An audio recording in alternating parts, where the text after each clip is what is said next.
Epístola de Paulo aos Romanos, capítulo 6, e o verso 4, quando acharam podem dizer amém. A palavra do Senhor diz assim: fomos, pois, sepultados com ele na morte, pelo batismo, para que como Cristo foi ressuscitado dentre os mortos, pela glória do Pai, assim também andemos nós em novidade de vida. Diga, novidade de vida. Amém? Vamos orar. Pai, obrigado pela tua palavra. E nesse momento, ó Deus, vamos dedicar a nossa atenção plena para ouvir o que o Senhor tem a dizer à sua igreja. Prepara não somente o coração daqueles que estão aqui, mas o coração e o ouvido daqueles que estão em suas casas, nos acompanhando agora pela internet, que nesse momento estão parando tudo para ouvir a tua voz. Fala conosco como o Senhor sempre fala. É a oração que nós fazemos, ó Deus, em nome de Jesus. Amém e amém. Amém, meus irmãos? Hoje eu quero, na verdade, completar esta série de palavras que há 3 semanas atrás eu comecei a ministrar com os irmãos sobre a nossa nova vida em Cristo. Amém? Então hoje eu vou completar esta série. No nosso canal no YouTube tem todas as palavras, caso você tenha perdido. É claro que esse tema, novo nascimento, fala da nossa nova identidade, da nossa nova vida em Cristo. Sempre nós temos que voltar nele, para lembrar quem nós somos, para lembrar que a obra que Deus começou na nossa vida, que Ele não terminou e que Ele vai continuar fazendo essa obra, amém? E que o novo nascimento é a nossa realidade espiritual. E na primeira semana nós falamos sobre o milagre do novo nascimento, quem lembra? Onde, através aqui da conversão de Saulo, que caiu do cavalo, teve um encontro com Deus, um encontro com Jesus, ficou 3 dias cego, e no final daquela experiência de 3 dias ele foi batizado. Falamos aqui sobre as fases da conversão dele, que primeiro as pessoas duvidaram da sua conversão, depois as pessoas criticaram, não é, a sua conversão, mas finalmente eles respeitaram, porque foi um homem usado por Deus. Para quem o Senhor Jesus disse: Saulo, Saulo, por que me persegues? Dura coisa é recalcitrar contra os aguilhões. Então, quanto mais cedo nós nos rendemos a Cristo, menos sofremos. Amém, meus irmãos? Então, quero dizer para você que está aqui nessa noite, se renda. Não meça esforços com o Senhor, se renda a Ele. Amém? Quem já se rendeu ao Senhor aqui, diga eu. Glória a Deus. A segunda palavra, nós falamos sobre a nossa nova identidade, porque com o novo nascimento nós ganhamos uma nova identidade, nos tornamos uma nova criatura, uma nova pessoa, recebemos uma nova natureza. Quem lembra disso? Recebemos também o Espírito ativado, nosso Espírito que estava morto agora está ativado na presença de Deus, e nos tornamos também semelhantes a Jesus. Então tudo isso para falar da nossa nova identidade, do nosso novo nascimento. E a palavra de hoje, irmãos, eu quero falar sobre sinais, evidências visíveis, inconfundíveis na vida de quem verdadeiramente nasceu de novo. Porque muitas pessoas se questionam: será que eu nasci de novo? Será que realmente eu vivi uma experiência verdadeira? Será que não foi fogo de palha? Será que não foi coisa da minha cabeça? Será que eu não estou vivendo um sonho? Será que é real? Quais são as evidências, os sinais visíveis, inconfundíveis na vida da nova criatura, daquele que tem certeza que de fato nasceu de novo? Amém? Porque esse texto que nós lemos aqui de Romanos, capítulo 6, versículo 4, diz que nós fomos sepultados com Cristo, ou seja, nosso velho homem foi sepultado no batismo, nosso velho homem morreu, mas nós ressuscitamos como uma nova criatura, nós ressuscitamos como um novo ser, uma nova vida, e com essa nova vida, nós vamos andar em novidade de vida. Diga, em novidade de vida. andar em novidade de vida significa ter uma forma nova de andar, uma forma nova de se comportar. Ou seja, precisa haver sinais claros no nosso andar, no nosso caminhar, da maneira como nós nos comportamos. Amém, meus irmãos?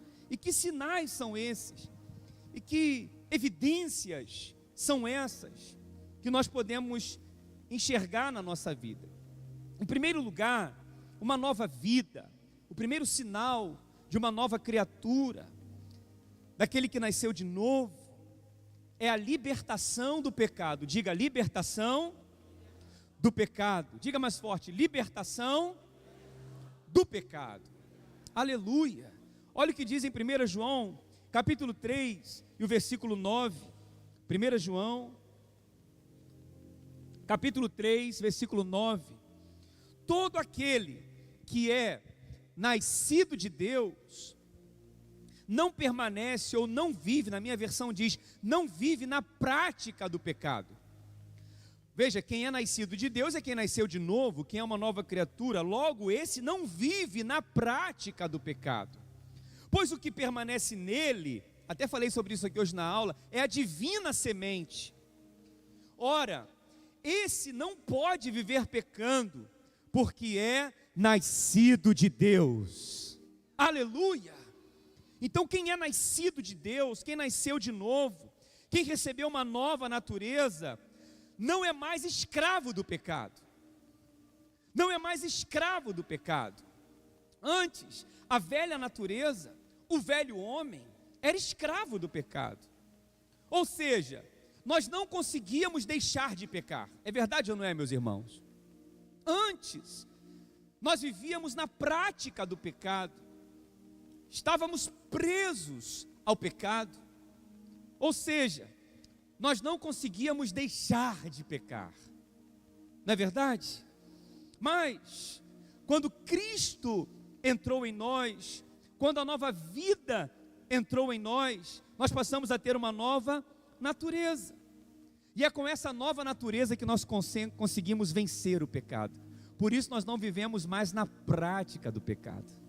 Por isso que a Bíblia vai dizer que nós não somos mais pecadores. Sabia disso não? Quando nós entregamos nossa vida a Cristo, nós deixamos de ser pecadores e nos tornamos justos, justificados. Como assim, pastor? Eu não sou mais pecador se eu de vez em quando cometo um pecado. Deixa eu falar uma pergunta para você. Uma pessoa que é padeiro, por exemplo, ele faz pão, sim ou não? Ele faz pão, é a profissão dele. Agora, eu posso fabricar pão de vez em quando? Posso. Pego uma receita e faço pão. Significa que eu sou padeiro, sim ou não? Não. Da mesma forma, o pintor ele pratica a pintura, ele é especialista na pintura. O fato de eu pintar de vez em quando faz de mim o pintor? Não. Esse é o conceito. Nós não somos mais pecadores no sentido de viver na prática do pecado. Porque quando nós pecamos, nós ficamos muito tristes. Nós não gostamos do pecado, nós não queremos mais viver na prática do pecado, porque nós nascemos de Deus, nós nascemos de novo. Amém, meus irmãos? Aí o mundo vai olhar para a gente e vai interpretar a gente da seguinte forma: vai falar que nós não temos mais liberdade, que nós vivemos num mundo de proibições. Aí eles vão dizer que nós cristãos, que nascemos de novo, que somos justificados em Cristo, que nós não temos mais liberdade para nada, nós não podemos fazer mais nada. Não é assim que as pessoas falam da gente? Ah lá, agora ficou crente, não vai mais para a praia, não bebe mais, não fuma mais, não faz mais isso ou aquilo. Eles pensam assim equivocadamente. Agora vamos pensar aqui, meus irmãos, quem verdadeiramente está preso? É quem está fazendo e não consegue deixar de fazer? Ou quem escolhe não fazer e não faz? Quem é que está preso aqui? É aquele que está bebendo, que está fumando, na verdade, não consegue deixar de fumar, que está falando que a gente é que não tem liberdade? Ou é a gente que fala assim, eu não preciso fumar, não preciso beber, não preciso fazer mais nada disso? Então a verdadeira liberdade não é aquele que tem uma lista de proibições, e não vive por proibições. Não, a verdadeira liberdade é aquele que não é mais escravo do pecado e pode falar: eu não vou fazer mais isso, eu não preciso mais viver assim, porque eu sou livre em Cristo, eu consegui vencer em Cristo. Então essa liberdade que o mundo prega é uma falsa liberdade, é uma falsa liberdade, porque quanto mais a pessoa mergulha no pecado, mais ela se torna prisioneira do próprio pecado, ela achando que tem liberdade. A verdade não é, meus irmãos, não é? É como se essa pessoa entrasse numa areia movediça, ela quer sair do pecado, ela quer se libertar do pecado, mas ela está afundando cada vez mais. Quanto mais ele se mexe, mais ele afunda. E qual é a frase que as pessoas do mundo falam? Eu queria tanto me libertar disso. É sim ou não é? Eu queria tanto parar com isso, eu queria tanto deixar de fazer isso, eu queria tanto não ter mais esse vício. E elas não conseguem, porque na verdade elas é que estão presas. Mas esse não é mais o seu caso. Hoje você pode falar: eu não vou pecar, eu não vou fazer, eu não sou preso mais a isso, eu sou livre, eu sou livre, eu sou livre, aleluia. Por isso que a palavra diz em João capítulo 8, versículo 34, olha o que diz a palavra de Deus em João capítulo 8, 34. João 8, 34, me ajuda aí por favor. João 8, 34, replicou-lhe Jesus: em verdade vos digo, porque todo que comete pecado, tenta achar minha versão por favor, todo aquele que comete pecado ou vive pecando é escravo do pecado. Então todo aquele que comete pecado, ele é escravo do pecado, mas você não é mais escravo do pecado, amém? Agora olha esse texto aqui, eu queria trazer aqui alguém para me ajudar. Deixa eu ver se tem alguém aqui para me ajudar. Tem alguém aí dentro que pode me ajudar? Vem aqui, Eric, por favor.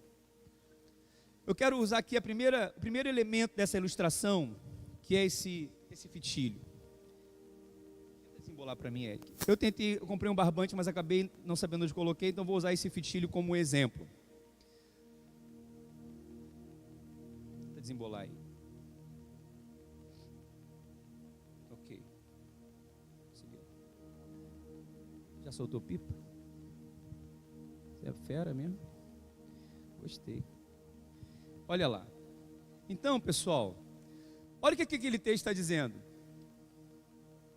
Minha versão diz: replicou-lhe Jesus: em verdade vos digo, todo que comete pecado, não é, vocês são escravos do pecado, ainda não é essa versão. Todo que comete pecado é escravo do pecado. Então olha como é que é no mundo, presta atenção. A pessoa, ela peca. Aí ela pensa assim: ah, isso é só um pecado, é só uma mentirinha, é só um site pornográfico, é só uma curtida numa imagem, é só uma festa, é só um aniversário de um amigo, vai ter só um pagodinho, vai ter só um funkzinho, não tem nada a ver, não é nada demais, é um só. Coloque a mão assim, por favor. Aí o pecado ele começa assim, ó. Vou dar um nó. Ele está aqui preso. Mas eu consigo me libertar disso, não consegue, Eric? Tenta se libertar. Pode. E conseguiu. Estava mal amarrado, né? Não, deixa eu amarrar mais forte. Então vou dar um nó bem forte. Pode arrebentar. Pronto. Eu consigo, é só uma mentira. Pode arrebentar. Ih, arrebentou. Ah, então eu consigo ir numa outra festa, eu consigo fazer de novo, eu consigo me envolver de novo com aquela situação. Não tem nada a ver, não tem nada a ver. Aí vai, não tem nada a ver. Aí vai indo, vamos de novo, e vai pecando, aí daqui a pouco está afundando no pecado, e o pecado vai amarrando, a pessoa. Vê se consegue se libertar agora. Não consegue. Por quê? Eu lhes digo a verdade, todo que peca é escravo do pecado. É assim que era a sua vida, é assim que era a nossa vida antes do pecado, sim ou não, meus irmãos? Mas aí tem uma tesoura abençoada. Aí olha o que diz antes da tesoura, olha o que diz Salmos 42, versículo 7. Coloca para mim Salmos 42, versículo 7. Ah não, é só uma música, é uma música do mundo, é só um pagodinho, é só um rockzinho. Mas olha o que a palavra diz em Salmos capítulo 42, versículo 7. Na minha versão diz: um abismo chama outro abismo. Não é aquela versão, é na minha aqui. Um abismo chama outro abismo. Eu vou falar nessa expressão, um abismo chama outro abismo? É Salmos capítulo 42, versículo 7. Um pecado chama outro pecado. Uma situação chama outra situação. É assim ou não é? Mas olha o que diz lá em João capítulo 8, versículo 32. É a revista atualizada, a minha versão. João capítulo 8, versículo 32. Olha o que diz a palavra de Deus. Então conhecerão a verdade, e a verdade vos libertará.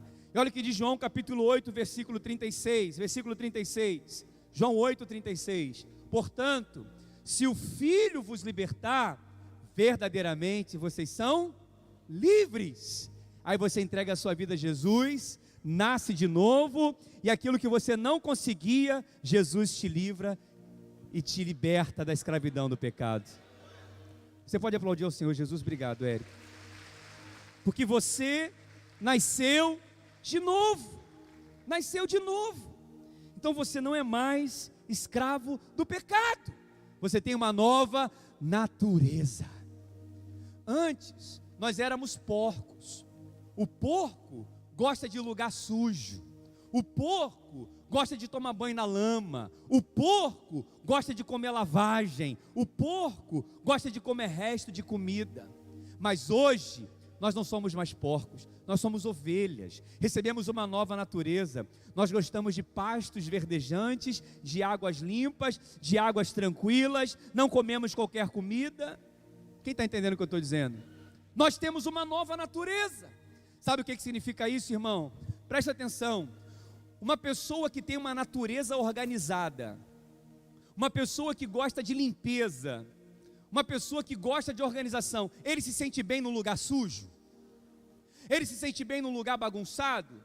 Sim ou não? Claro que não, porque ele tem uma nova natureza. Da mesma forma, quem nasceu de novo, ele vai se sentir mal quando tiver pessoas perto dele falando palavrão. Ele vai se sentir mal quando tiver pessoas falando coisas ruins, quando estiver ouvindo músicas ruins. Ah, pastor, mas a pessoa é crente e ela consegue ficar feliz num ambiente desse. É porque ela não nasceu de novo. Quem nasceu de novo não tem mais alegria no pecado. Então esse é um primeiro sinal na vida daqueles que têm uma nova natureza. Eles não são mais escravos do pecado. Diga glória a Deus. Você quer ver uma coisa? Tem um texto que a palavra fala lá em Romanos capítulo 6, versículo 14. Romanos capítulo 6, versículo 14. Olha o que a palavra de Deus diz. Romanos 6, 14. Porque o pecado não terá domínio sobre vós, pois não estáis debaixo da lei, mas debaixo da graça. Nós não estamos mais debaixo da lei, nós estamos debaixo da graça. Onde abundou o pecado, superabundou a graça de Deus. Graça significa favor imerecido. Graça significa que Deus nos ama incondicionalmente. Qual é a diferença entre lei e graça? Lei significa proibições. Lei significa regras. Lei significa eu colocar para você uma lista de pode, não pode, pode isso, não pode aquilo. Por isso que tem muitas igrejas legalistas. O que são igrejas legalistas? Não pode cortar o cabelo, não pode usar calça comprida, não pode ver televisão, não pode ir para a praia, não pode isso, não pode aquilo, não pode, não pode, não pode, não pode, não pode. Aí sabe o que acontece com ambientes religiosos dessa forma? Quanto mais tem aquela repressão, quanto mais tem aquele pensamento de proibição, mais força o pecado tem na vida daquela pessoa. Nós não temos que mostrar para a pessoa um conjunto de regras de pode e não pode. Nós temos que ensinar para a pessoa que ela é uma nova criatura e que ela nasceu de novo e que isso não é mais para ela, que ela não é mais porca, agora é uma ovelha de Cristo. Por isso que a palavra diz em 1 Coríntios capítulo 15, versículo 56, aguilhão da morte, 1 Coríntios 15, 56, é o pecado, e a força do pecado é a lei. Quanto mais lei, quanto mais proibição, mais força o pecado tem na vida da pessoa. Quer ver um exemplo? Se eu falar para você assim, olha, não pense num elefante rosa. Acabou de pensar. Eu falei para você não pensar, mas porque eu coloquei uma regra, não pense, você pensou. Quem está compreendendo o que eu estou dizendo? Então deixa eu falar para você, meus irmãos. Nós cremos na libertação do pecado. Nós não somos mais escravos do pecado. Nós não vamos ficar vigiando a sua vida, se você vai pecar ou não vai pecar. Nós não vamos colocar um Big Brother na sua casa com câmeras para ver se você vai pecar. Você não precisa de ninguém vigiar você. Você não precisa de lei, você não precisa de regras, você não precisa de proibições, porque você tem uma nova natureza. Você não peca porque você já nasceu de novo. Você não tem mais prazer na prática do pecado, não é por causa da lei, mas é porque você foi alcançado pela graça de Deus, pelo favor de Deus, pelo amor de Deus. Você sabe quem você é em Cristo. Por isso nós não temos medo de pregar sobre a graça. Porque tem gente que fala assim, pastor, não prega sobre a graça não, porque as pessoas vão pecar mais ainda. Porque a graça fala que Deus me ama incondicionalmente. Sim, é verdade. Deus nos ama incondicionalmente. Aí tem gente que pega esse texto de tu, fala assim, agora eu posso viver à vontade no pecado.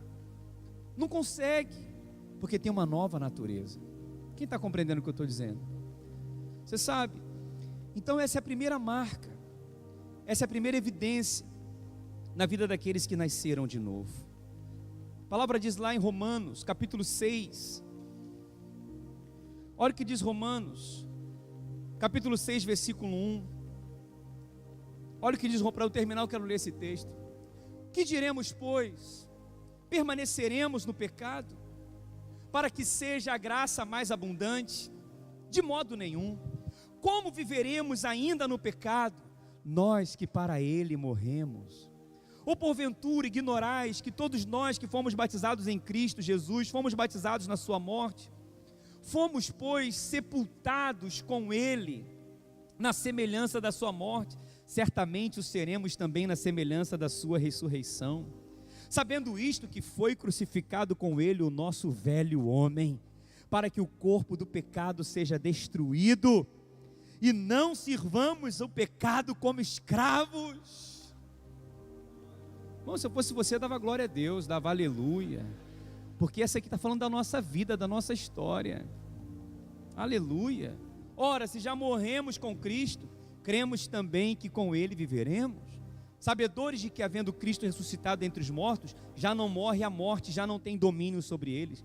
Pois, quanto a ter morrido de uma vez para sempre, morreu para o pecado, mas quanto a viver, vive para Deus. Assim também vós, considerai-vos mortos para o pecado, mas vivo para Deus em Cristo Jesus. Não reine, portanto, o pecado em vosso corpo mortal, de maneira que obedeçais às suas paixões, nem ofereçais cada um os membros do seu corpo ao pecado, como instrumentos da iniquidade, mas oferecei-vos a Deus como ressurretos dentre os mortos, e os vossos membros a Deus como instrumentos de justiça.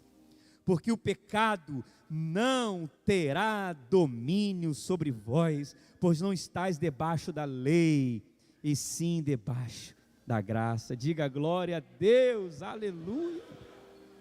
Sabe o que ele está dizendo aqui? Assim como Cristo morreu e ressuscitou, nós também morremos e ressuscitamos com ele. Cristo morreu de uma vez só. Ele bradou da cruz e disse: está consumado. Pai, em tuas mãos entrego o meu espírito. Puf, morreu.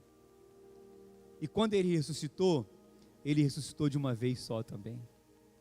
Então eu quero dizer para você, você já morreu com Cristo. Você não está morrendo. Você não está nascendo de novo, não. Tu já morreu e já nasceu de novo.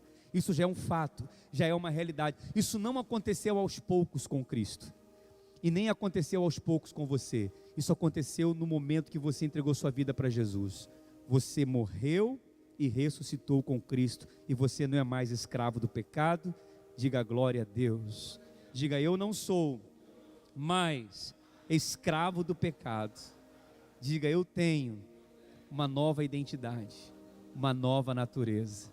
Amém, irmãos? O pecado ele faz mal a gente. Quem peca fica angustiado, não fica feliz, porque tem uma nova natureza. Mas sabe que Jesus perdoou, que o sangue de Jesus nos perdoa e purifica de todo pecado, e por isso temos paz com Deus. Amém, meus irmãos? Glória. Você pode aplaudir ao Senhor Jesus por isso?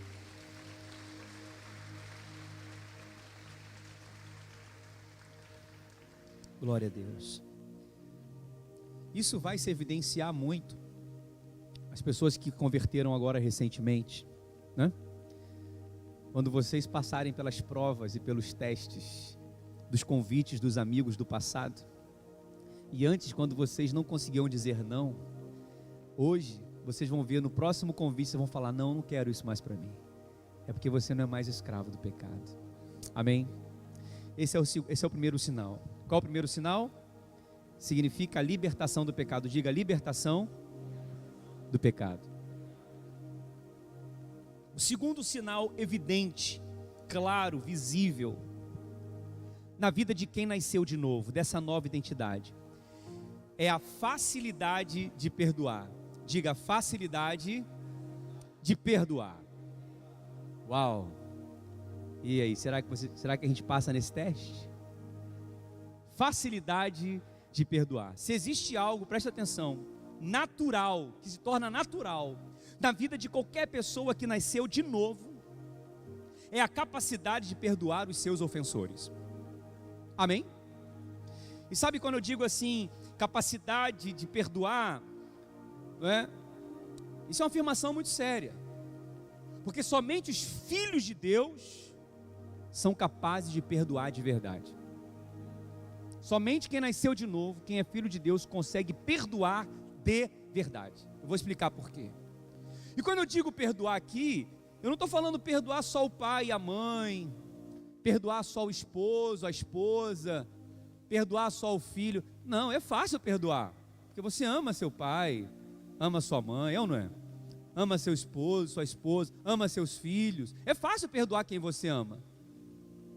O perdoar aqui, além disso, é perdoar quem nos ofende, é perdoar os nossos inimigos, é perdoar aqueles que caluniam a gente, que nos perseguem, aqueles que falam mal da gente.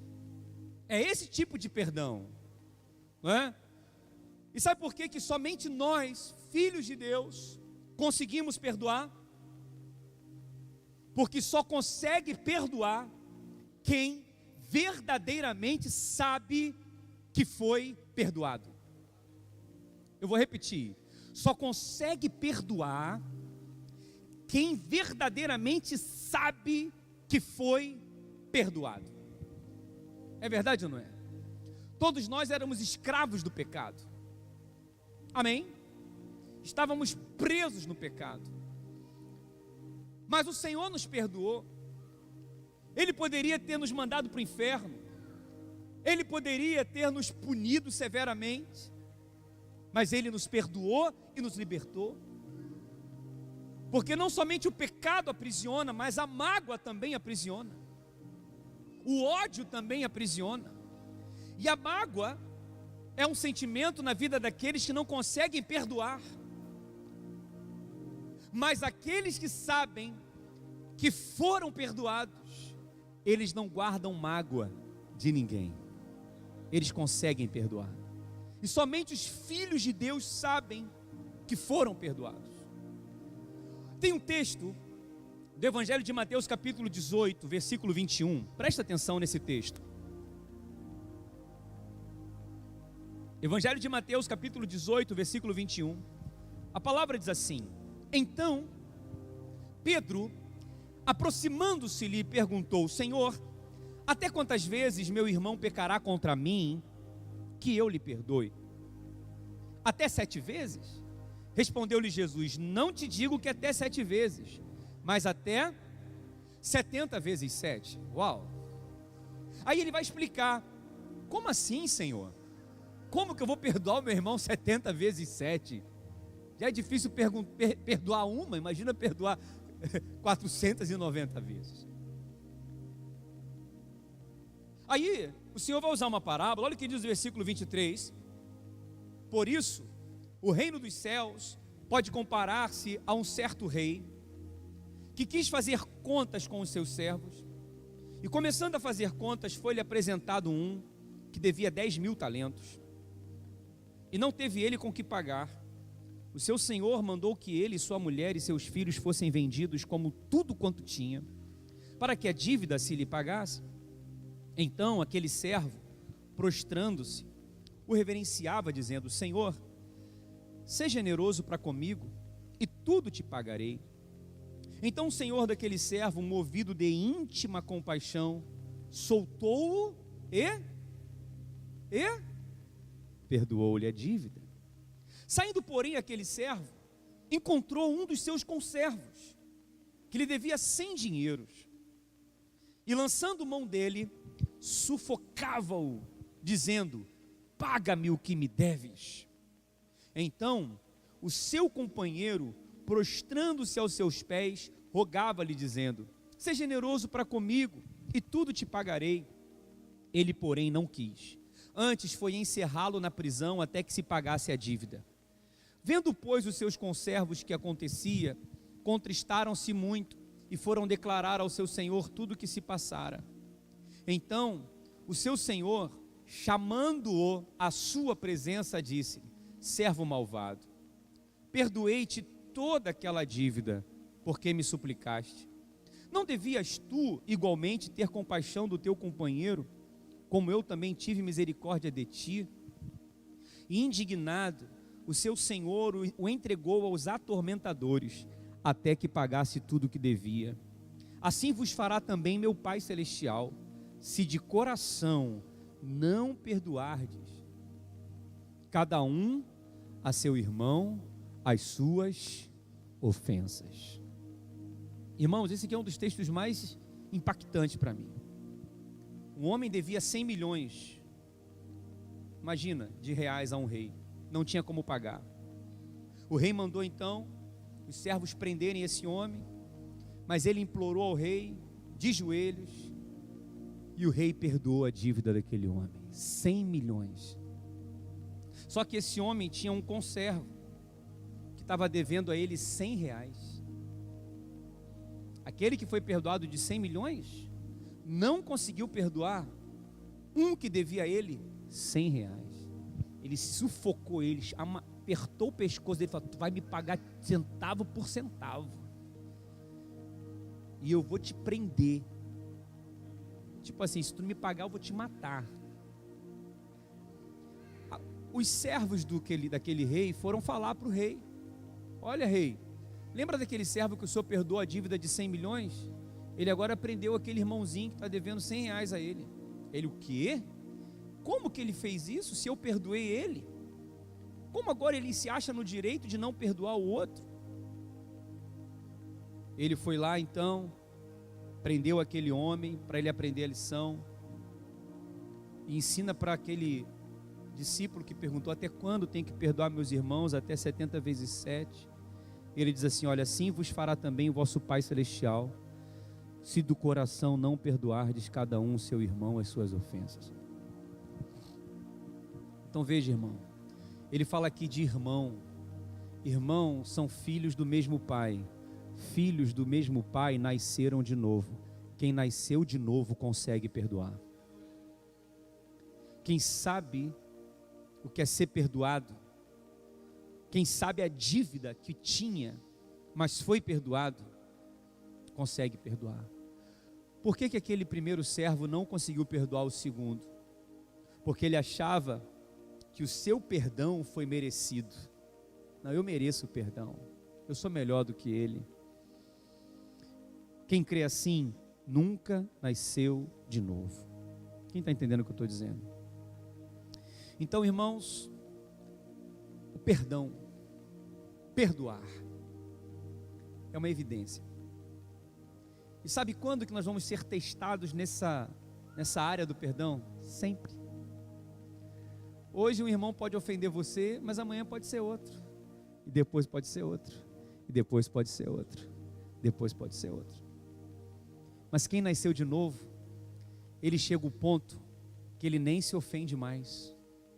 Pode falar o que quiser dele, pode fazer o que quiser contra ele, que ele já está tão calejado, está tão acostumado no sentido de não revidar as ofensas, acostumado no sentido de vencer as ofensas, que ele nem se ofende mais, ele simplesmente perdoa. Quem está entendendo, diga glória a Deus. Sabe? Perdoa mesmo quando é afrontado. Mesmo quando é afrontado, nós aprendemos a perdoar. Nós sabemos que podemos perdoar, porque quem nasceu de novo tem um coração perdoador. Mateus capítulo 5, versículo 39. Olha que texto interessante. Eu, porém, vos digo que não resistais ao mal, mas se qualquer te bater na face direita, oferece-lhe também a outra. Olha o que ele está dizendo. Olha, se alguém te bater na face direita, oferece a outra. Sabe o que significa isso? Presta atenção, olha para mim aqui. Quando a gente entende o contexto dessa palavra, a gente entende o que o Senhor estava querendo dizer. Quando o Senhor disse, olha, se alguém bater em você no teu lado direito, oferece o lado esquerdo. Raciocina comigo de uma maneira muito simples.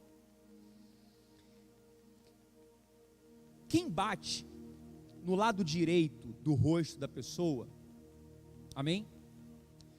O ofensor bate com a mão direita ou com a mão esquerda? Raciocina aí um pouquinho. Esse é o meu lado direito, amém? É o meu lado direito. Se eu tenho, é que não dá para subir aqui, Sandro. Se eu tenho alguém virado de frente para mim, quando eu bato com a mão direita, o rosto do outro é qual lado? Esquerdo. Amém? Então, com a minha mão direita, eu bato no rosto esquerdo dele. Então, veja que ele está falando aqui, qualquer que bater na face direita, para bater, se eu vou bater na pessoa, né? Na face direita, eu tenho que ser o quê? Canhoto, sim ou não? O canhoto bate na face direita. Tá certo ou não? Tá certo? Ok? É meio confuso mesmo, mas você vai entender. Olha lá. Só que quando o Senhor Jesus deu aquele contexto, né? A maioria das pessoas eram destras. Se eu perguntar aqui, quem é destro aqui, que escreve com a mão direita? Levanta a mão, quem é destro? Levante a mão. A maioria é destro. Amém? Então, todo mundo aqui, se for, não vai fazer isso, amém? Não é para testar com o irmão não, mas se for, né, vai a face, né? A face, no caso, esquerda do irmão. Para um destro bater na face esquerda do outro, com a mão direita, ele tem que bater com as palmas das mãos. Ó, com as costas das mãos. Faz sentido ou não? Amém, irmão? Ó, slapped. Não é assim. Ó, quem bater na face direita. E você sabe o que significa isso no contexto de Jesus? Bater no rosto direito é uma afronta. É uma afronta. É esse o contexto. O que o Senhor Jesus estava dizendo é o seguinte: se afrontarem você, se criticarem você, se julgarem você, dá o outro lado para bater também. Ou seja, não revide a afronta. Não fala mal de quem está falando mal de você. Não jogue baixo com quem está jogando baixo contra você. Não calunie quem está caluniando você. Não se rebaixe com quem já se rebaixou a esse nível de falar mal de você. Não faça isso. Perdoe. Perdoe. Porque quem nasceu de novo tem uma nova natureza. Por isso que muitas pessoas, quando se convertem e vêm para a igreja, ainda vêm trazendo hábitos do mundo. Porque no mundo é o seguinte, irmão: falou, vai ter que levar. Ninguém leva desaforo para casa. No mundo é assim, bota de frente, vamos resolver agora. No mundo é assim, mas aqui na igreja não é assim. Aqui ninguém fica revidando a afronta, ninguém fica cavando nada de ninguém. Quem está compreendendo o que eu estou dizendo? Porque nós nascemos de novo. Pastor, mas é difícil, pastor. Eu não tenho sangue de barata. Eu não aguento. Eu sei, é difícil. Mas aí você lembra, eu nasci de novo. Eu consigo perdoar. Por isso que a palavra diz que o Senhor Jesus, ele foi como ovelha muda para o matadouro. Ele não abriu a boca. Eu sei que é difícil, mas é por isso que eu trouxe esse segundo ingrediente aqui, que é o ferro de passar roupa. Que é o ferro que eu passei a roupa hoje, inclusive. Vou ensinar para você o que é perdão. O que é perdoar? Com ferro de passar roupa.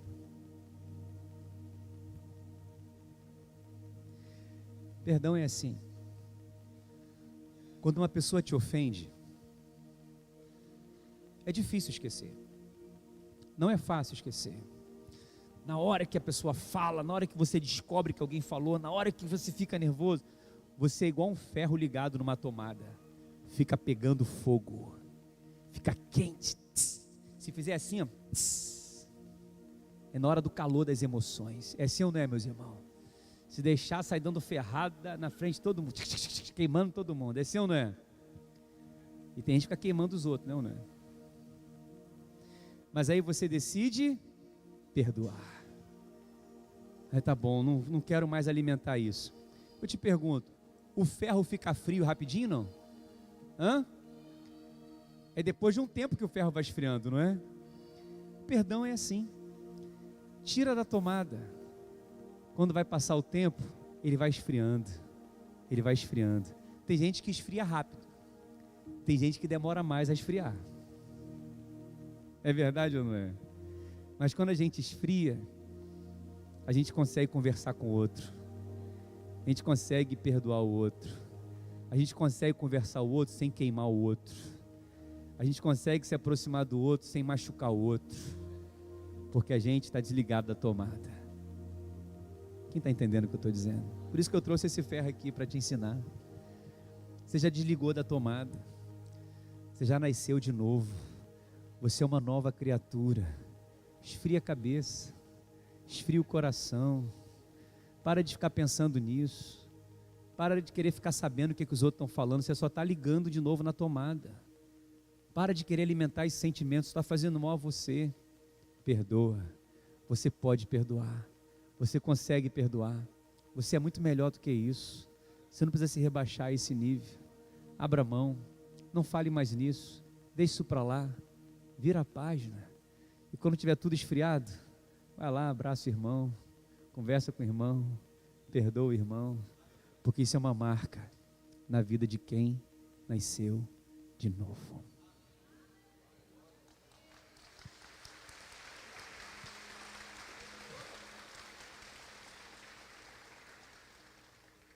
Amém, meus irmãos? Cada um no seu tempo, né? Mas uma hora o perdão chega.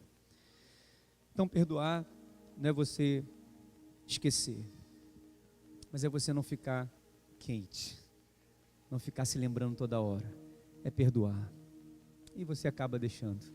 Amém, meus irmãos? Glória a Deus.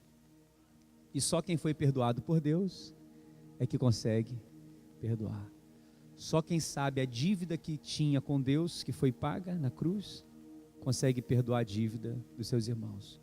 Que a palavra diz: Senhor, perdoa as nossas dívidas, assim como nós perdoamos a quem nos tem ofendido. Bem-vindo ao cristianismo. Bem-vindo ao Evangelho. Bem-vindo à família dos filhos de Deus. Amém? Terceiro e último lugar. A terceira marca de quem nasceu de novo. Segundo é ter um coração perdoador. Terceiro, amém?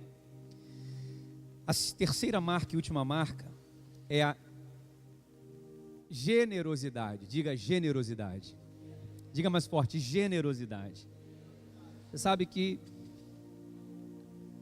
tem coisas que só se aplicam a filhos. Aos filhos de Deus.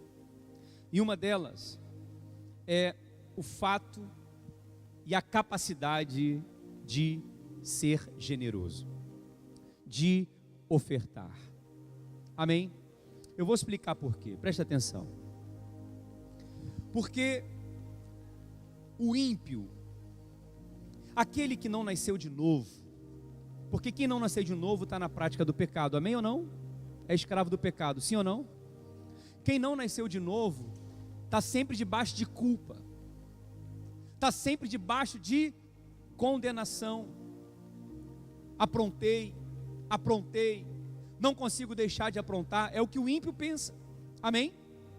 Fiz de novo, oh meu Deus, não vou fazer, acaba fazendo. Então ele está sempre debaixo de culpa, está sempre debaixo de condenação. Aí sabe o que acontece no final do ano?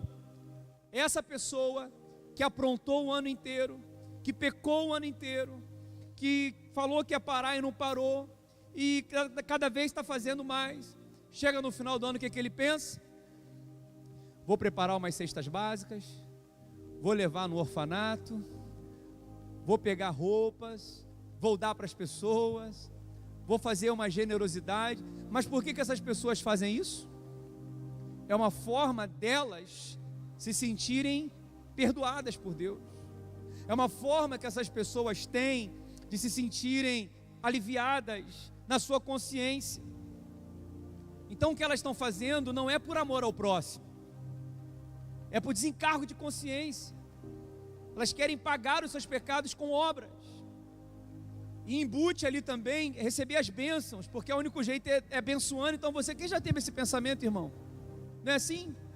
Não vou fazer o bem, porque aí Deus vai me perdoar, né? E etc, etc. Aí eu pergunto para você, Deus aceita esse tipo de oferta, sim ou não? Deus aceita esse tipo de generosidade, sim ou não? Deus aceita esse tipo de bom ato? Não, porque essas pessoas estão querendo comprar o perdão de Deus. Elas querem garantir um lugar no céu. A salvação, ela não pode ser comprada. Você pode fazer o que for, nunca vai comprar a salvação e nem o perdão de Deus. Primeiro, porque Deus é tão rico, que Ele não precisa vender nada. Ele tem muito dinheiro, Ele é muito rico, Ele precisa vender o que mais? E a gente é tão pobre, que não consegue dar nada para Deus. E a gente é tão pobre que não consegue comprar nada de Deus. Entende o que eu estou falando? Ele é tão rico que não precisa vender. E mesmo que ele vendesse, a gente é tão pobre que não consegue comprar, não consegue pagar. Porque o perdão dos pecados e a salvação é obra da graça de Deus.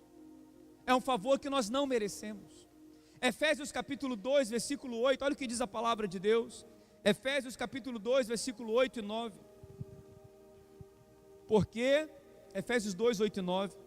Tem como projetar aí? Porque pela graça sois o que, meus irmãos? Salvos, mediante a fé. Isso não vem de vós. É o que, meus irmãos? É um dom de Deus. Não vem de obras, para que ninguém se glorie. Então veja que a salvação é pela graça, não é pelas obras. Ou seja, eu não posso fazer nada para ser salvo e nem ser perdoado dos meus pecados. Eu não consigo fazer nada para aplacar a ira de Deus sobre nós, somente o sangue de Jesus.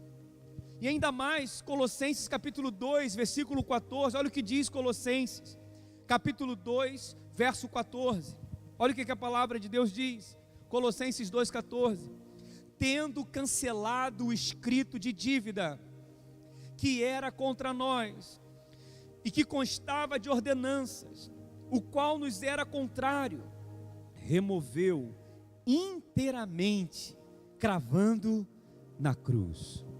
Então nós tínhamos uma dívida enorme com Deus, nós não tínhamos condição de pagar. Ele pegou aquela dívida, e cravou na cruz.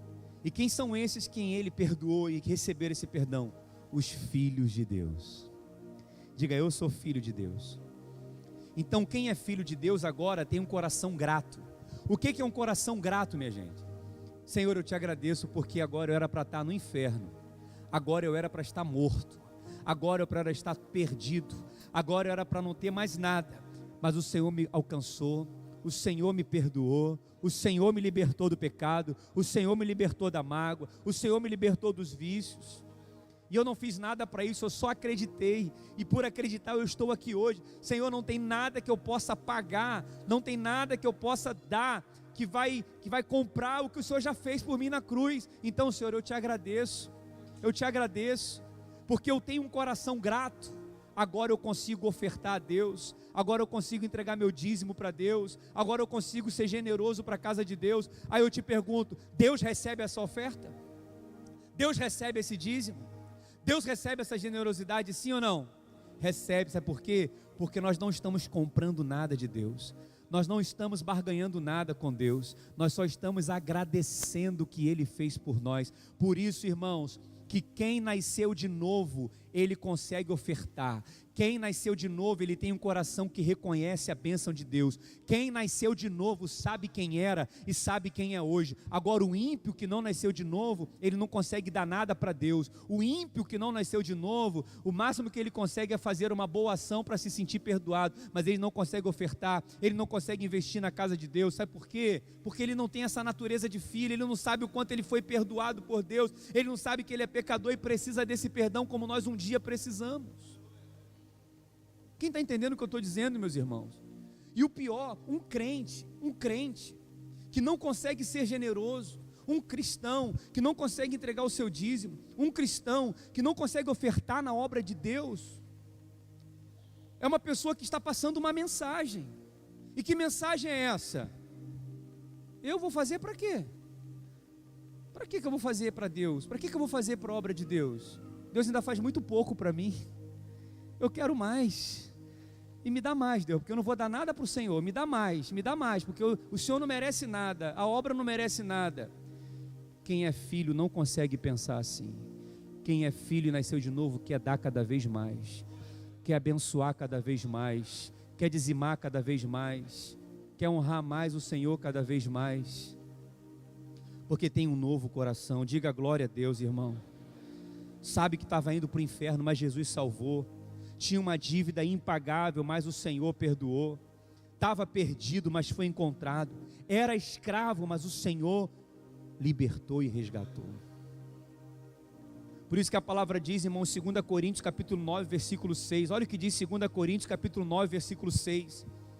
E isto vos afirmo, que aquele que semeia pouco, pouco também colherá.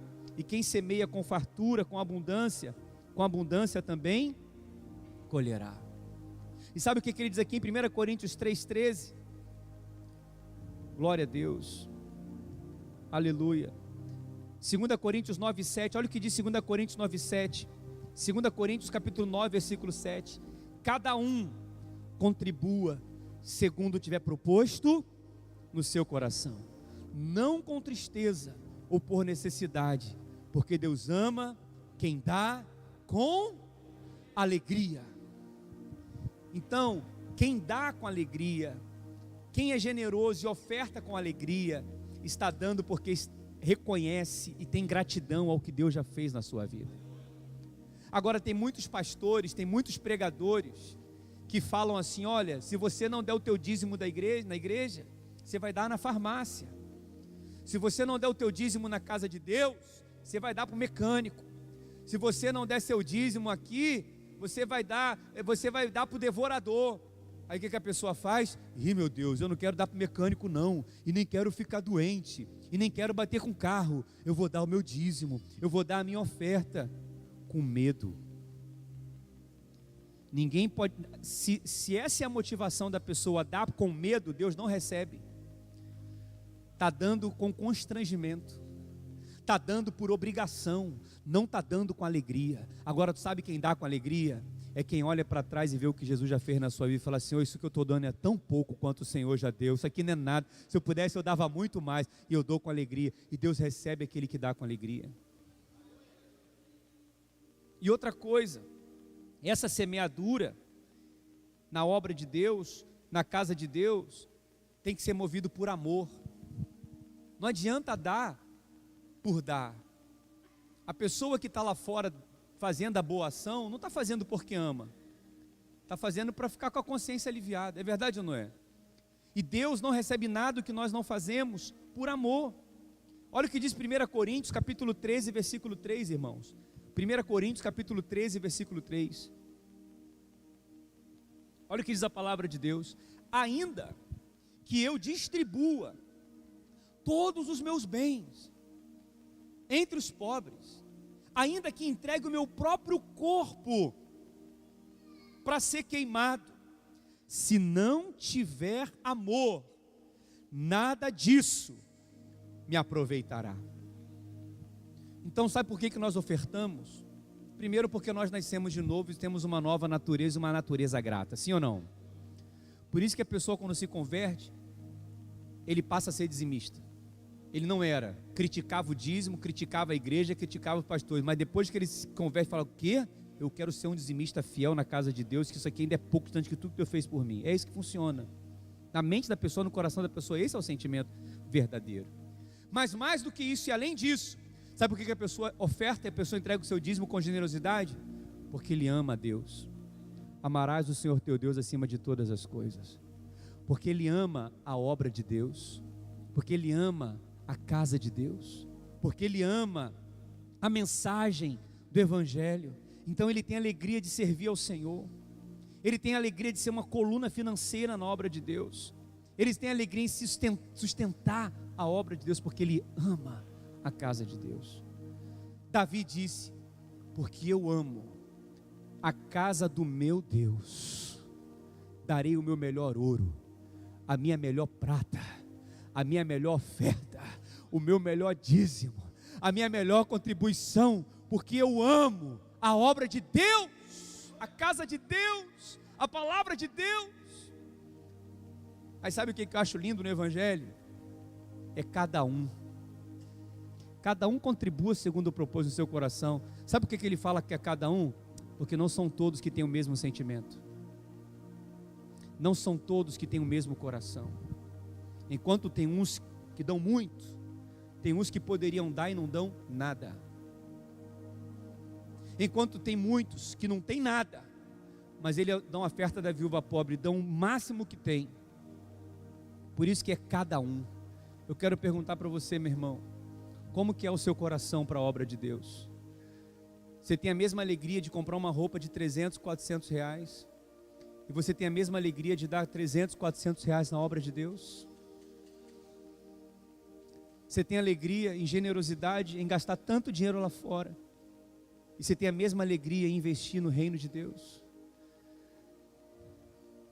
Isso é uma palavra que nos faz se refletir, sim ou não, meus irmãos? Amém? Porque quem nasceu de novo tem um coração generoso. Somente os filhos de Deus podem fazer isso, porque sabem que foram perdoados, sabem que foram libertos, e sabem que tudo que fazem ainda é pouco diante de tanta coisa que Deus fez por nós. O que darei ao Senhor por tantos benefícios que tem feito para comigo? Ô meu irmão, ô meu irmão, segura para mim o silêncio, por favor, aí. Deixa eu falar uma coisa para você. Você está diante de uma pessoa que tem testemunho para dar nisso. O que eu posso dar para o Senhor? Diante de tantas bênçãos que o Senhor tem me dado. Não é só hoje não, minha vida inteira. Quando eu era criança, o médico chamou meu pai e minha mãe e perguntou se eles tinham outro filho. Porque eu fui diagnosticado com câncer no pâncreas e com tumor no duodeno, tratado no Cardoso Fontes, no hospital. Eu era para estar morto, eu não era nem para estar aqui, mas Deus me curou, me salvou, me perdoou. Hoje eu tenho o privilégio de poder servir a Deus com alegria. Como que eu não vou servir a Deus? Como que eu não vou ser fiel a Deus? Como que eu não vou ser generoso na obra de Deus? Como que eu não vou ofertar na casa de Deus? Como que eu não vou dizimar na casa de Deus? Como que eu não vou contribuir para a obra de Deus? Deus nos abençoa tanto, meus irmãos. Então que a gente possa refletir nisso. E é por isso que eu trouxe essa caixa de bombom. Aleluia. Olha que coisa linda. Sabe o que significa essa caixa de bombom? É o que Deus faz com a gente todo mês. Ele dá para a gente uma caixa de bombom. Ele fala assim: ó, meu filho, toma uma caixa de bombom. E sabe o que a gente faz com Deus? Igual a gente faz com as pessoas que dão a caixa de bombom para a gente. A gente escolhe os melhores bombons, pega ali o Prestígio, pega o Choquito, pega o Serenata de Amor, pega o batom e deixa o torrone para o outro. Agora pega o torrone aí. Ah, sobrou aqui aquele de amendoim, ruim pra caramba, pega aqui.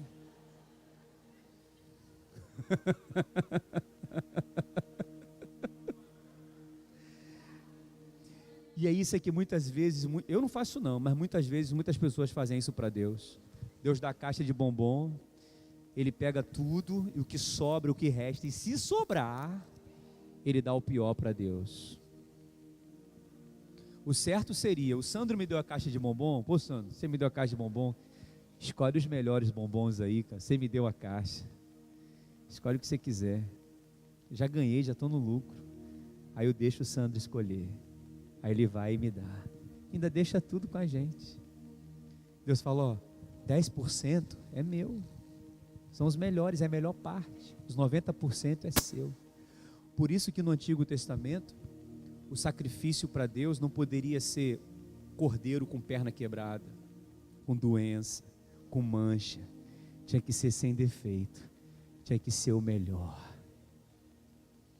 E quem faz isso com amor e com generosidade, está honrando a Deus.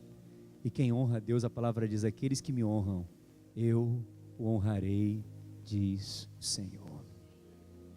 Quem recebe essa palavra, diga glória a Deus.